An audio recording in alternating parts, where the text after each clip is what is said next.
Informativo Mira TV. Amigas y amigos, sean todos y todos bienvenidos a la entrevista. Como siempre, un verdadero placer contar con su amable audiencia. Hoy estamos muy contentos en recibir a un gran amigo de esta casa. Se trata del abogado y analista político Joel Horta.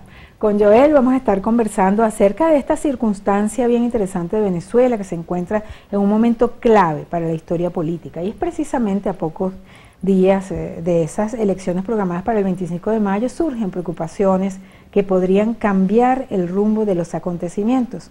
Está en riesgo el cronograma electoral debido a diferentes temas, como por ejemplo la reducción de jornada laboral. Estos temas los ha tocado Joel Horta en su columna, que siempre pues declaraciones a nivel de medios digitales, como en Gente de Hoy, y por eso tuvimos esa inquietud de tomar de su valioso tiempo para que nos cuente qué opina de estas circunstancias tan especiales, cuando por ejemplo la página del CNE muchas veces está cerrada para hacer trámites normales como cartas de residencia. Entonces hay una cantidad de aspectos y de factores que podrían incidir en este proceso electoral. ¿Cómo lo ve Joel Horta? Gracias por la invitación, Lexi. Como siempre, un gusto estar aquí contigo y con tu audiencia. Efectivamente, cuando el gobierno nacional anunció lo del racionamiento eléctrico por 6 semanas, quienes estamos atentos a las elecciones del 25 de mayo, elecciones que ya fueron postergadas, recordemos que estaban programadas para el mes de abril.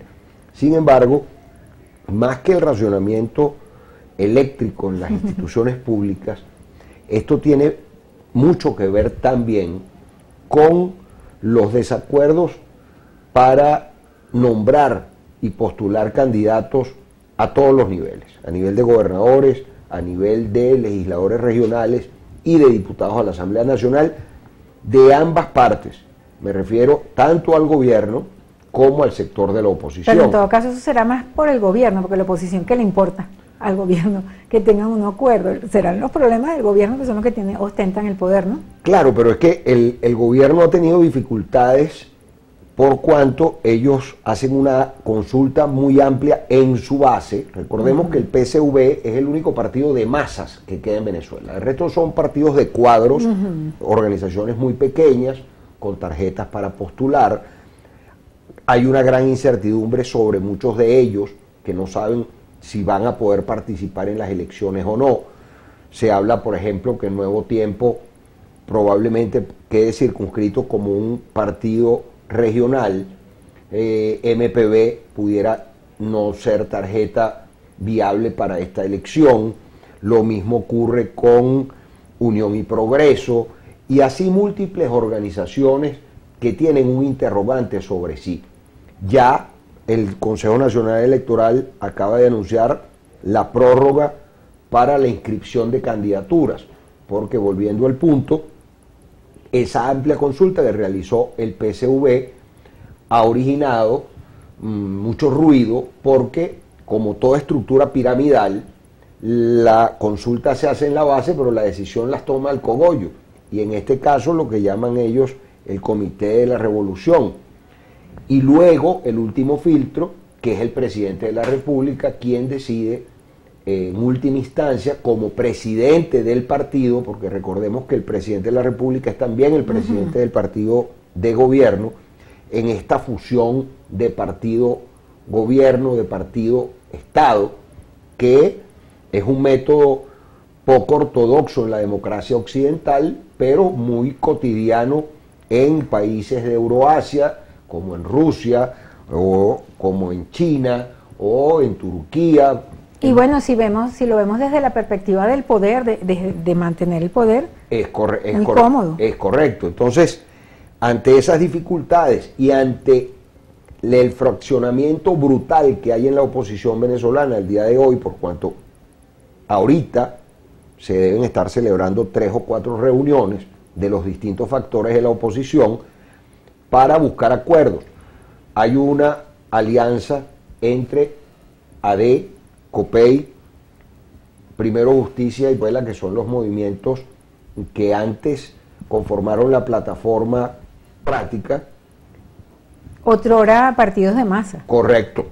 hace muchos años, ya no, muy disminuido. Si observamos la votación de las últimas elecciones, partidos como Acción Democrática y COPEI quedaron reducidos a unas votaciones.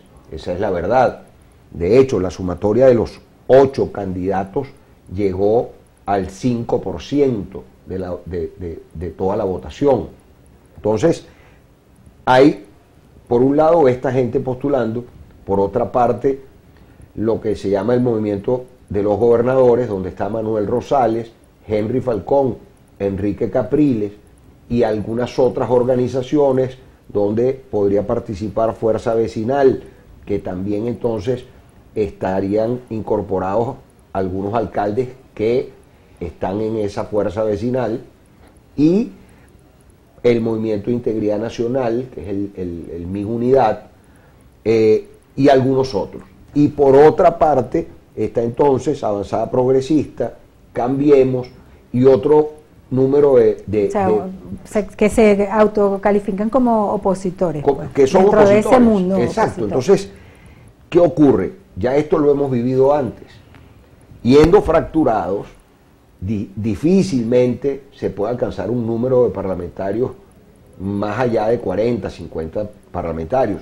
Si se va unido, la oposición podría conquistar un número de escaños mayor al de 120, evitando así que el gobierno obtenga las 2/3 partes de la Cámara, que es lo que sucede en este momento y como sucedió en el 2015, cuando la dirigió la oposición venezolana y se cometieron todas las torpezas habidas y por haber, y el desencuentro que derivó en una Asamblea Nacional Constituyente que también trajo, lejos de reencontrar a la sociedad venezolana, mayor confrontación, porque estamos viendo con mucha preocupación que las elecciones, en vez de resolver los conflictos entre los venezolanos, lo que han hecho es incrementar esas diferencias. Ahora, Joel, fíjate, no vamos a repetir aquí la historia que todos los venezolanos conocemos de nuestra relacionada con la vida electoral,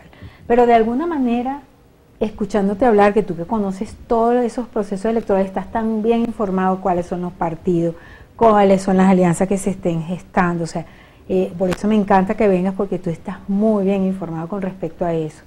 Pero de alguna manera se percibe, pareciera que subyace como una especie de reticencia en la sociedad completa, incluyendo obviamente los actores políticos, con relación a los procesos electorales. Sí, claro. O sea, que se ha deteriorado esa institución, la institución electoral. Sí, lamentablemente. En líneas generales, con todo lo que significa, no solamente el Consejo Nacional Electoral, sino los factores que participan, la gente que vota, porque todo eso es un sistema, ¿no?, completo, incluyendo con los ciudadanos que van a votar.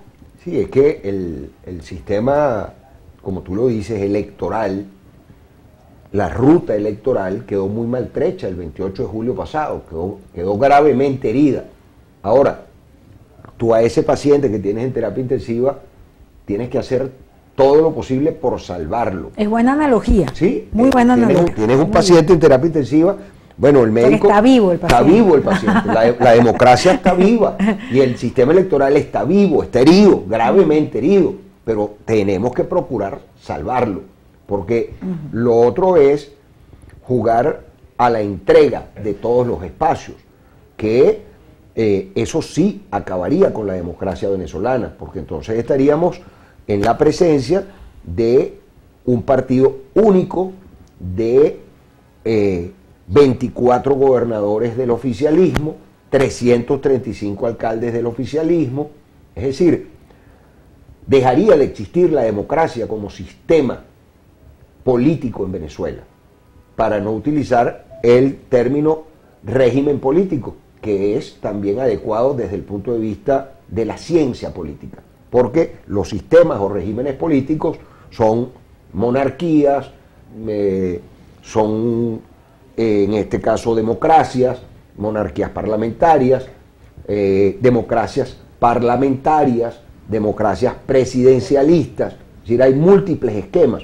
Venezuela vive al día de hoy una democracia que constitucionalmente está establecida como participativa y protagónica, a diferencia de lo que establecía la del 61, que era una democracia representativa. De modo que el tema de la representación está cada vez más en entredicho cuando se habla del tema de la reforma constitucional para ir a lo que denomina la revolución bolivariana, la eliminación del Estado burgués para ser sustituido por un Estado comunal. Ahora, fíjate que tú te estás señalando, bueno, una cantidad de factores que estamos viendo, ¿no?, en lo que está pasando en Venezuela con relación a este proceso electoral convocado, que se ha movido, que quizás se vuelva a mover, aquí no lo sabemos, porque nosotros no tenemos una bola de cristal, pero es muy probable que suceda. No somos el Consejo Nacional Electoral, ni mucho menos, pero bueno, uno puede más o menos argumentar, intuir, o pensar, o bueno, lo cierto es que pareciera, y no sé qué opinas tú con respecto a esta duda, ¿no?, que pareciera que subyace una resistencia de los factores a que se cristalice eso, como por temor a vincularlo con lo que pasó el 28, a asegurarlo, a blindarlo del 28 con este proceso electoral. Es que la oposición, si comprendiera la fortaleza que tiene el voto en este instante y lo pudiera transmitir a la comunidad, es decir, si los miles de millones de venezolanos que votaron el 28 por un cambio en Venezuela salen a votar abrumadoramente por la oposición venezolana, la oposición lograría, yendo unidos evidentemente, un número importantísimo de gobernaciones, un número importantísimo de legisladores regionales, un número brutal de diputados a la Asamblea Nacional, y quedaría desnudo el resultado del 28 de julio pasado. Si priva el otro criterio, que es la no participación y la abstención, el gobierno, como lo ha hecho en los últimos procesos electorales, con su primera minoría, obtendrá la mayoría de los espacios electorales. Y este ciclo se seguiría repitiendo. Bueno, y recordemos... Porque es un ciclo. Por eso, y recordemos que esto que está sucediendo en Venezuela sucedió, por ejemplo, en México. El PRI mexicano gobernó en México más de 70 años. Y el Partido Justicialista de Perón gobernó en Argentina también más de 70 años. De modo que no podemos... Y en Venezuela, lo que se denominó la Cuarta República, con el bipartidismo gobernó 40 años. Y el problema, Joel... Y ya el chavismo va a extenderse a 30 años de gobierno. Y si la oposición continúa en una disputa permanente, seguirá abriéndole los espacios para que el chavismo los ocupe todos. Claro, y el tema de los años, como tú señalas, no es el problema de los años, porque y que no va a cambiar, porque todo cambia, porque la vida es cambio y uno tiene que aceptarlo, uno mismo cambia cada día. Yo no soy la misma que fui ayer, seré otra mañana. Pero el tema biológico, es decir, pasan 70 años y qué edad tenemos nosotros para cuando cambie la cosa. En la próxima parte vamos a analizar este tema. Informativo Mira TV. Continuamos conversando con el abogado y analista político Joel Horta, pendientes pues para conocer estos procesos que está viviendo Venezuela, que se han repetido, son experiencias parecidas obviamente, con sus ribetes particulares en cada país, pero partidos y grupos políticos que se mantienen en el tiempo durante décadas. Decíamos que bueno, el que no le gusta la cosa sabe que va a cambiar en algún momento, pero biológicamente está pasando el tiempo.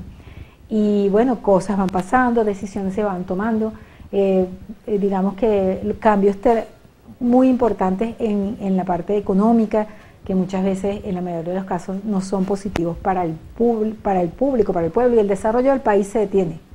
Lamentablemente hemos visto cómo un número brutal de recursos han sido mal manejados, han sido de alguna manera dilapidados. Escuchábamos en algún tiempo a personeros del gobierno hablar de el método del ensayo y el error para gobernar, y eso nos costó mucho. Eso costó que cerca de 350.000 millones de dólares fuesen muy mal invertidos en obras inconclusas, en proyectos que nunca finalizaron, todo lo que se denominó el desarrollo del eje Orinoco-Apure, todo el tema del sistema ferroviario que da lástima venezolano. ver esas ruinas. Bueno, el tema de... ¿Se podrán recuperar en algún momento? Algunos sí, algunos no. El tema del metro hacia Guarenas-Guatire, la línea 4 y 5 del metro de Caracas. El platal que hay ahí en Cabilla concreto, hermano. El dineral que se invirtió en las empresas de Guayana, lo que tiene que ver con la acería de aceros especiales, con tubos sin costuras, briquetas, 11 empresas que quedaron al 60-70% por construirse. Ahí hay miles de millones de dólares que fueron invertidos, pero en obras que no fueron concluidas. Lo mismo ocurre con la explotación del arco minero. Observamos cómo hace un par de días el presidente de la República envió al Banco Central 100 toneladas de oro.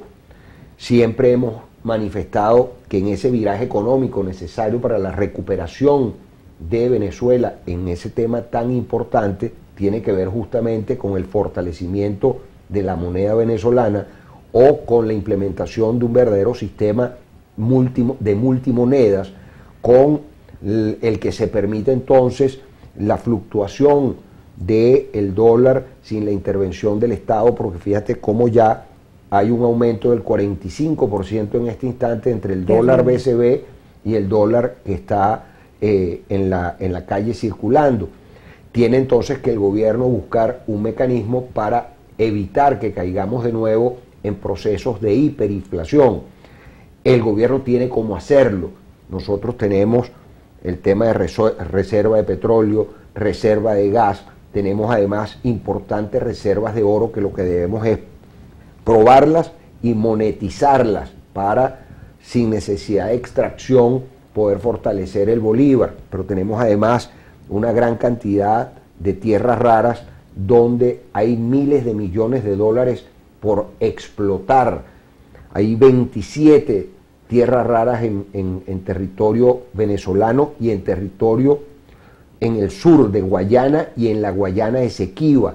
De ahí la importancia de la elección de un gobernador y de diputados en esta próxima elección. ¿Qué son tierras raras? Las tierras raras son los minerales que se consideraban antes no preciosos, minerales preciosos, el oro, el diamante, de los cuales tenemos grandes reservas, plata, bauxita, y luego las tierras raras, donde está el silicio, donde está el coltán, que lo llaman, se utilizan para la tecnología. El oro azul, que son las tierras que se utilizan justamente para todo el tema tecnológico, lo que se denomina la inteligencia artificial, todo lo que tiene que ver con las baterías de los celulares, las baterías para los autos eléctricos, todo el tema de desarrollo tecnológico está vinculado a esos minerales. En Venezuela y en la Guayana venezolana, en la Guayana Esequiba, cuando se produjo el quiebre de las capas teutónicas en la era del hielo, bueno, el 70% de esos minerales, preciosos y no preciosos, del planeta se concentraron allí. Lo demás quedó un poco en África y... Por eso también los grandes imperios lo han querido. Bueno, por supuesto, porque es que además en esa zona tenemos el tesoro más preciado del ser humano, que es el agua. El agua. Las reservas acuíferas que se encuentran en el Amazonas, por eso el cuidado de la Amazonía es tan importante, y de allí que nosotros debemos solventar definitivamente el problema diferencial del diferendo con Guyana, para, en el peor de los casos, recibir nuestra salida definitiva a la fachada atlántica por ese territorio, porque debemos recordar que comienza en Monagas, en el municipio de Maturín, que hay una salida al mar que está justo frente a Trinidad. Esos acuerdos se quedaron estancados. Bueno, pasa por el delta y luego termina en el Esequibo venezolano. Esa es toda nuestra fachada atlántica.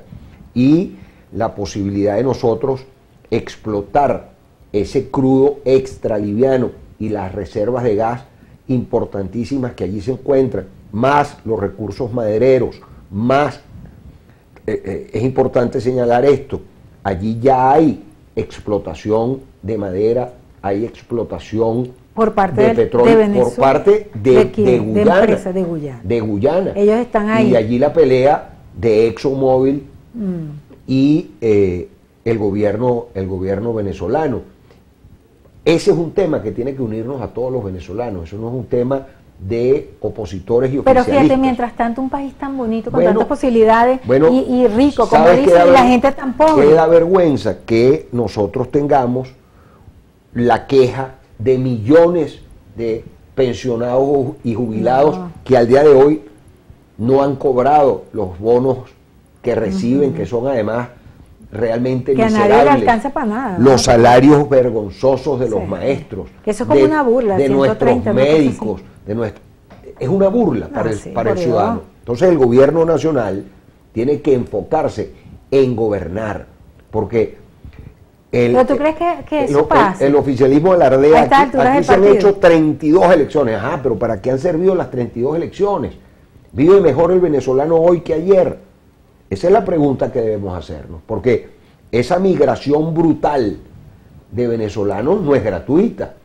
Claro, la gente no consigue aquí empleos ni cómo vivir Bueno, dignamente de su trabajo. y vemos cómo se habla que entre 7 y 8 millones de venezolanos están repartidos por el mundo. Estamos viendo la agresión y pasando brutal. trabajo parejo, porque No, no es la- que estén bueno, haciendo ricos ni la haciendo agresión plata. brutal que están haciendo en los Estados Unidos Horrible. de América contra la nacionalidad venezolana. Entonces, la venezolanidad ahí también tiene que imponerse y todos los venezolanos tenemos que protestar esa conducta por parte del gobierno estadounidense, porque es imposible categorizar a tabla rasa a todos los venezolanos. Resulta que entonces hay 800.000 venezolanos que están en los Estados Unidos que son miembros del Tren de Aragua. Esa es una acción vil. Es una acción y vil. una violación flagrante de los derechos humanos, lamentablemente. Totalmente, y hay que no solo advertirlo, Y no criticarlo, es cuestión de sino política ni nada, es una No, cuestión no. humana. Es una cuestión Sí. humana, así como... Independientemente que se violen los derechos humanos en otro lado. Bueno, pero es que es un hecho ese muy, es un hecho muy similar mundial. a lo que hicieron, a lo que hizo el nazismo con el pueblo judío. Eso es inadmisible, porque además no puede ser tratado un venezolano como mera mercancía.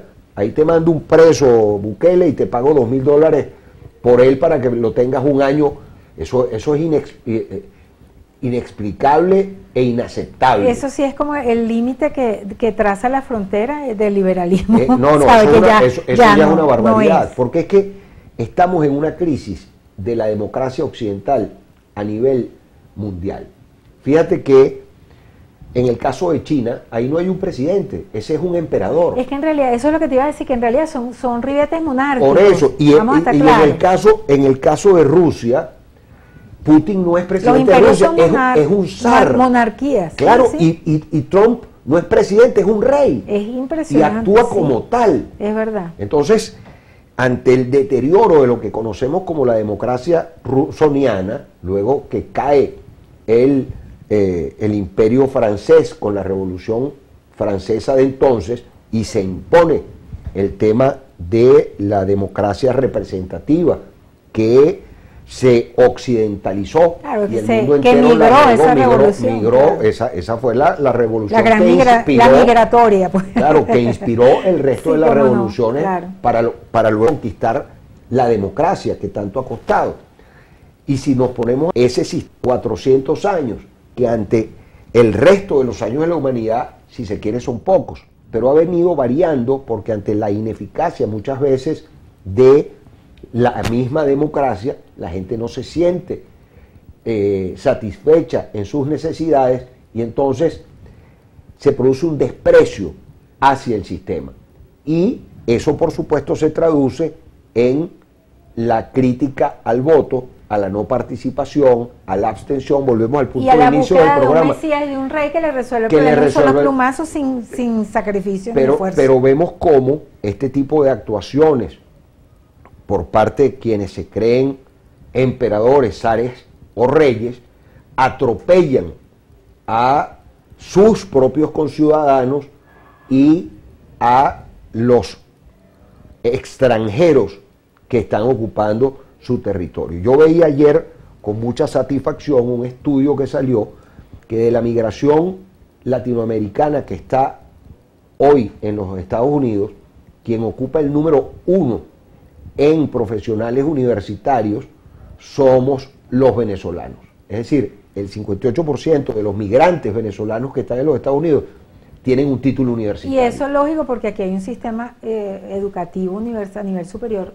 gratis. Así es. Y en otros países, uno ahorita que conoce tanta gente que está fuera del país, entiende que a sus hijos les va a costar muchísimo entrar a las universidades como hubiesen entrado mucho acá. Formarse, porque es muy caro, es muy costoso. Es muy costoso. No da la cosa sino para pagar alquiler y hacer mercado. Es así, y en los propios Estados Unidos la gente sobrevive. El sueño americano se convierte en dormir 2-3 horas porque tienes que trabajar 20, para además vivir de préstamo en préstamo.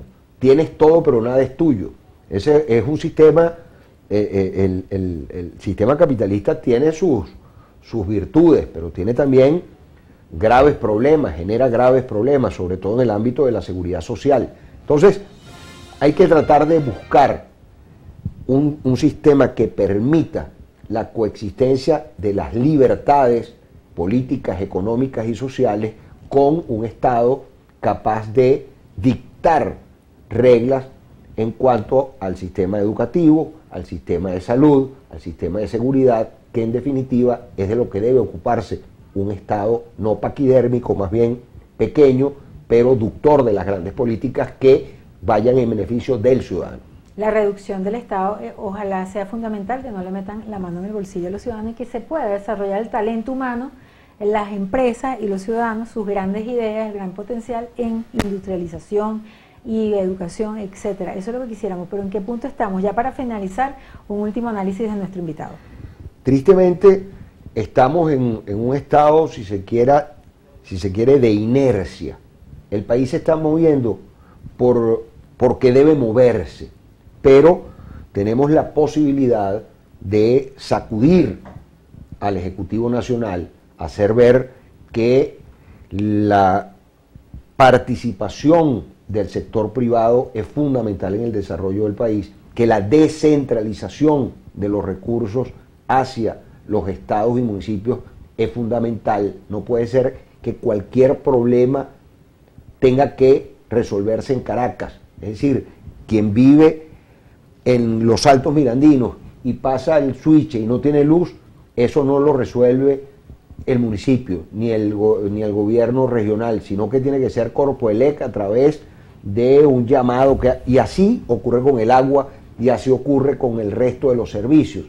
Entonces, el centralismo le ha hecho un daño terrible a la democracia venezolana. Eso no es nuevo. Aquí hubo un pequeño proceso de descentralización a finales de los 80, principios de los 90, que a la llegada del presidente Chávez se paralizó.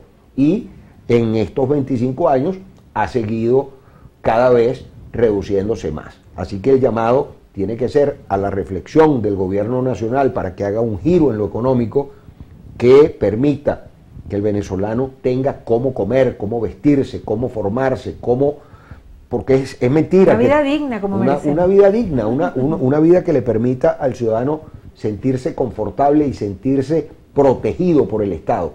Al final, el presidente de la República no es otra cosa, o no debe ser otra cosa, que un buen padre de familia, un pater familia. ¿Qué procura un buen padre de familia? Que sus hijos tengan comida, que sus hijos tengan educación, que sus hijos tengan salud y tengan seguridad. Que puedan ser felices. Muchísimas gracias, Joel. Gracias a ti. Gracias por esta interesantísima y tu visita acá con nosotros. Un abrazo gigante para ti y toda tu gente. Nos despedimos a nombre de nuestro director Antonio Brantes y quien tuvo el inmenso placer de conversar con ustedes, Daisy Oropesa. Hasta la próxima.